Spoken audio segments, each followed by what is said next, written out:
Yaga. Well, hype the video, man. This message is bussing.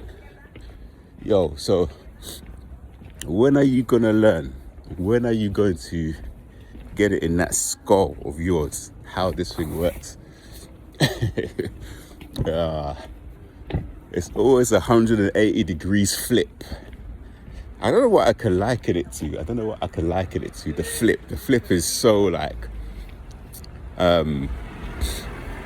hot to cold. It's like, imagine you're in a hot shower and it's nice, and out of nowhere the shower just goes freezing cold.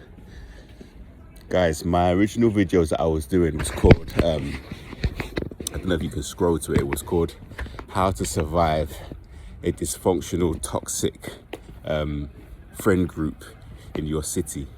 And that was when I first started making these videos. And basically what it was that when you get isolated and you get ostracized from these people, from these groups, and the smear campaign makes it so nobody wants to speak to you, you're literally by yourself. You can actually write a book. They can actually make a movie of your life, because what happens to you is just so, it's unjust, yeah, due to the narcissistic abusive relationship and the smear campaign. But it's also, it's something that it's so over dramatic, basically, how these people treat you and how they behave and how they all just gather up against you. But this is how it's supposed to be. This is the as I'm getting like more mature of my walk, is like more like carrying my cross, accepting it. You cannot afford to get comfortable with people in groups. I had an example again today. I've had many examples of this in my life, and it happens over and over again, and I still get curious when it happens. Like, I don't always jump to the conclusion, but this thing is an energetic thing. It's a spiritual thing. Yes, some of it may be due to the smear campaigns. 100% I can attest to that. But I know that there are sides in this world. There's light and there's darkness. There's non-duality. There are people who recognize something in you and they do it unconsciously and they just reject you, plain and simple. And today I had an example of that, where there's some people at the park that we tend to get along with each other, and you know, I taught a lot of the younger kids how to skate, etc. And today the vibration was there. And I told you a story time about a man who saw me in the supermarket when I was wearing my reflective clothing for work, and he saw me in the skate park as he was going home, and then he went and bought a pair of skates and infiltrated this group where I sit and started to make friends with them. And then it was just so weird. This guy was just copying me, mimicking me. It was just so weird to the point that I had to, it's a narcissist, I had to actually remove myself from people who were being with him. Narcopaths, that's one thing that they do. They're noisy people. They don't know peace. And the worst part about it is that they're not fighters. They don't stay in the fighting gym. They're just noisy characters. It's a spiritual, demonic possession that a lot of these characters have. But the demonic possession that they have is basically, as we've lost religion, we've lost spirituality in the modern world. So when people are walking past and they get a coughing fit, that coughing fit is the devil that lives inside them. There is no spiritual, it's Easter today. So the fact that Christ was risen today, the demon inside their lungs that makes them cough, you know, gets irritated by lights from positivity, from high vibration, from love in the world, from healing, from devotion. What is causing the irritation in these people is the demonic possession that they have. if you were to have a conversation with them, they'll be the first to say they don't believe in God. They'll be the first to drink the beer, to smoke the cigarette, to vape the vape, to take the drugs. But they'll be the last to pray. They'll be the last to praise God. They'll be the last to show any devotion to a higher power, to spirituality. They'll be the last person to show charity, love. They'll be the last one to heal. They will be the last person to show any mercy, right? Rebuke them in the name of Jesus Christ. Rebuke them, rebuke the evil spirits, rebuke it. Rebuke it. So let's get back to the message that we're doing today. So as the 180 degree happens, it is very interesting how these people are. 1 minute they want to know, they're pretending with you, and the next minute they're shutting you out energetically. And there was someone that was next to me who just began coughing, so I had to rebuke him. And they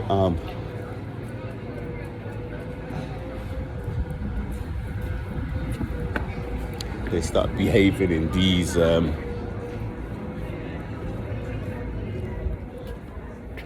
trying to find a route I can go where it's less noisy.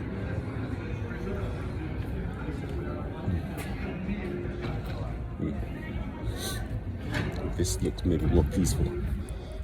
Someone comes close, they start coughing. They start pulling faces, they start gathering the troops.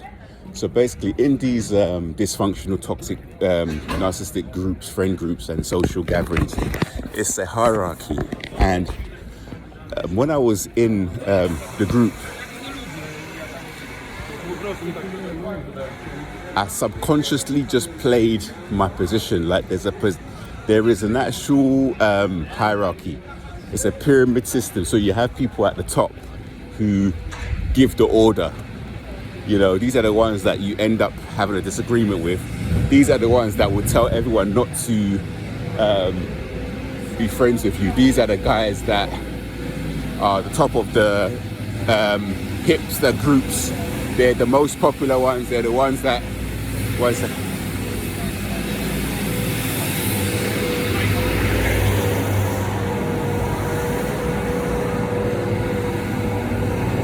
usually a flower market here. So they're cleaning up the street. They are the ones that will turn everyone against you. They are the actual ones who have the cool house, the rich parents. They are the narcopaths. They are the crazy narcopaths. And if you trace it back, they will have a parent who's a narcopath, sometimes even two parents that are narcopaths. So they're the top of the food chain, and they're the ones who have the most friends. They're the most popular kid in school, the prettiest girl in school.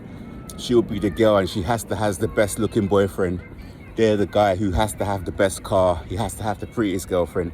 When he has his birthday, he has to book the best DJs. He has to get all the supply that he can, gobbling it up, wanting attention, the loudest. A lot of the time, they're the life of the party. They're the grandiose. You do sometimes get this in, like the guy that was in my fake friendship. These covert, vulnerable narcissists who pretend like, oh, woe is me.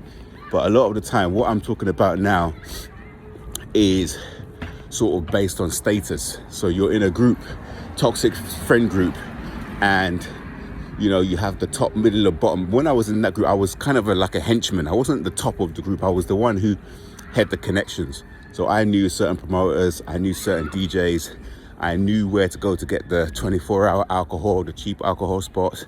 I knew where to buy the substances. I was the connect to the connect, basically. That was my position. I was always, and even my toxic narcopath situationship person I was seeing at the time, lady, she would be like, why are you always the person who goes outside to make the connection? And she was right. It was it's the role that I was playing. It's like you play it, it's like you're your toxic family, you're the black sheep, you're the scapegoat. You're kind of the one that nobody really has any respect for. Nobody really likes your opinion. You're the last person that they would phone if they want advice. But if they need help, if they need someone to lean on, you're the first one that they phone. When something good happens, you're the last person that they call. But when something bad happens, they need your ears, they need your wisdom, they need your problem-solving skills. You're the first one to call. Same with the toxic friend groups. They need people to help them move house. They need people to the shoulder to cry on for emotional support when their girlfriend leaves them, when they cheat on their partner and they get caught, when they give their partner STIs and they need someone to talk to. You be the first one that they call.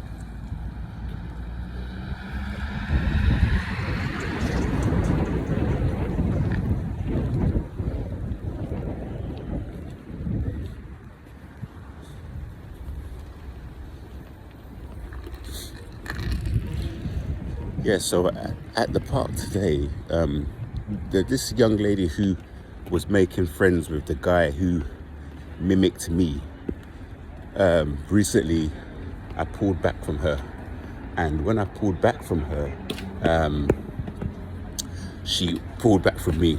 That's what these characters do. If you stop talking to them, you stop saying hello to them, what you'll find, a lot of these narcopaths they will mirror that back to you. They will stop talking to you. They will start ignoring you back. Like, they won't be adult and say, oh, he doesn't want to talk to me right now. Maybe there's something I'm doing I can reflect, or maybe it's nothing that I'm doing, but he just doesn't want to be bothered. No, they will try to give you back the sort of, oh, I'm not, they will try to reject you back. It's so funny. But this video, I want you today to remember this dysfunctional toxic friend groups. Don't get involved. Stay strong, but don't join any friend groups. Stay by yourself if you can. And also, this is the sad part, because the groups will change side on you anyway. Don't make alliances or friends with people that are friends with people who don't like you. Let me try and say that again. Don't make friends or be in contact with people who don't like you.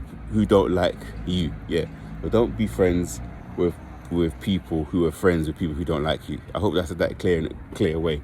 People who don't like you that are friends with people who do like you, in the end, they will change the mind of those that do like you, or when you're not around, the person who doesn't like you will be working overtime to change their opinion. So yeah, don't be friends with people who are friends with people who don't like you. That was what I'm trying to say. I'll make another video and be a bit more clear. I've been bouncing around the top of the point on this video, so maybe it didn't come across clear enough.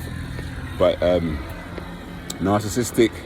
toxic narcissistic friend groups, stay away from them.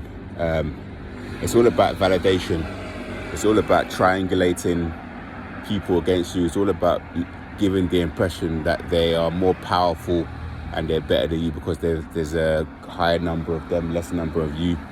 Because we are in the end times and Satan's playgrounds, we're always going to be outnumbered. So don't worry about it too much. Just keep moving forward in a positive way.